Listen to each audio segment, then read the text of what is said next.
வணக்கம். என் பெயர் ஹரிராஜ். நான் 4ஆம் வகுப்பு படிக்கிறேன். கொங்கு மலை சாரலிலே குளிர் நிலவு தென்றலிலே தங்க மலர் பறித்து தாய் தமிழுக்கு சூட்டி என் உரையை நான் தொடங்குகிறேன். உலகில் வேறெங்கும் காண இயலாத உயரிய வாழ்வியல் பண்பு ஒன்று தமிழர்களின் அடையாளமாக இருக்கிறது என்றால் அது விருந்தோம்பல் என்பதே ஆகும். விருந்தினர்கள் முகமலர்வதை கண்டு மகிழ்வர்களே தமிழர்கள். மருந்தே ஆயினும் விருந்தோடு உண்ணென்றார் ஔவையார். விருந்தோம்பலுக்கு என்று தனி அதிகாரமே எழுதினார் திருவள்ளுவர்.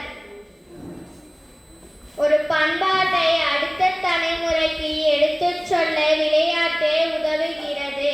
குழந்தைகள் கைகளை பிசைந்து கீரை மற்றும் பருப்பு கடைந்து அனைவருக்கும் கொடுத்து தானம் உண்ட ஞாபகம் இருக்கிறதா உங்களுக்கு? விருந்தோம்பலுக்கு என்று திண்ணைகள் இருந்தது. அவ்வாறு வீட்டிலும் ஆண்டால் இன்று திண்ணைகள் இல்லை.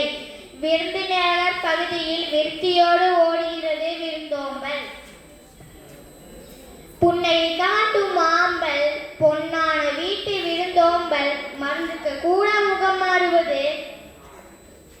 வீட்டிற்கு வரும் விருந்தாளிகளை கொஞ்சம் சாப்பிடுங்களா என்று கேட்காமல் சாப்பிட்டே ஆக வேண்டும் என்று சாப்பிட வைத்து தான் நம் தமிழர் விருந்தோம்பல்.